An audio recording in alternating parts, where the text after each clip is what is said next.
berkumpul dari dua atom atau lebih dalam upaya mencapai kestabilan. Tujuannya tidak lain adalah untuk mencapai kestabilan.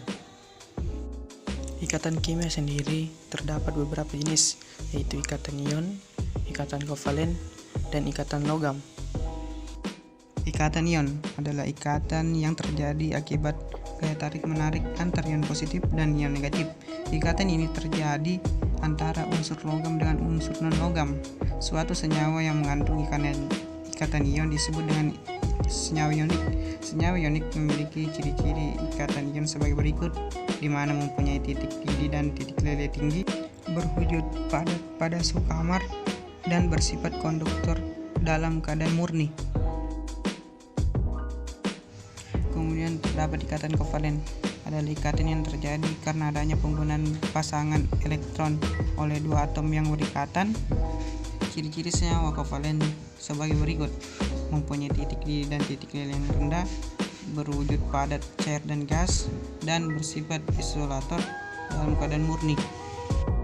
Dalam ikatan kovalen terdapat ikatan kovalen tunggal, yaitu ikatan yang merupakan ikatan yang melibatkan sepasang elektron untuk digunakan bersamaan, berarti masing-masing atom hanya saling memberi satu elektron untuk digunakan bersama. Contohnya pada molekul H2O. Kemudian ikatan kovalen rangkap 2, yaitu ikatan yang masing-masing atomnya memberikan 1-2 elektron valensi untuk membentuk dua pasang elektron ikatan. Hal itulah yang membuatnya menjadi ikatan rangkap 2. Contohnya pada O2 dan CO2.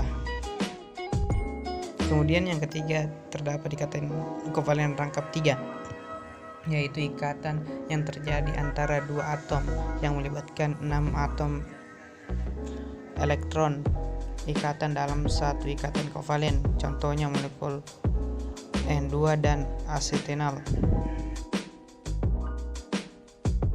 Kemudian yang keempat terdapat ikatan kovalen koordinasi, yaitu ikatan yang terjadi kalau hanya ada satu atom yang menyumbangkan pasangan elektron. Contohnya HNO3, SO3, NH4Cl, dan H2SO4. Kemudian ada yang dinamakan elektronegatifan, yaitu kecenderungan suatu atom untuk bermuatan negatif atau untuk menangkap elektron dari atom lain berdasarkan keelektronegatifannya. Yaitu ikatan kovalen polar adalah ikatan yang dibentuk oleh dua unsur yang berbeda, di mana nilai keelektronegatifannya pasti juga berbeda sehingga menghasilkan dipol. Contohnya HCl, HBr, Hi, dan H2O. Sedangkan ikatan kovalen nonpolar adalah ikatan yang dibentuk oleh dua unsur yang sama, di mana nilai elektronegatifannya pasti sama. Kemudian yang terakhir adalah ikatan logam, merupakan ikatan yang terjadi antara atom-atom unsur logam. Ikatan ini terjadi antara elektron valensi logam yang membentuk elektron valensi. Ikatan logam dapat menjadikan suatu logam yang keras namun lentur, tidak mudah patah, titik lele dan titik tinggi yang tinggi, dan nilai konduktor listrik dan panas yang baik.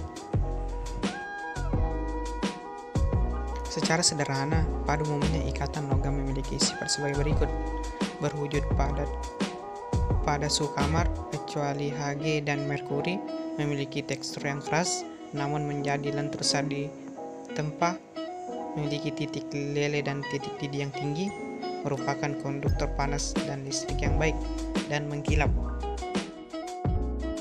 Berikut ini ciri-ciri dari ikatan logam, yaitu memiliki jumlah elektron valensi yang sedikit sehingga kemungkinan elektron berpindah ke atom lain sangat besar.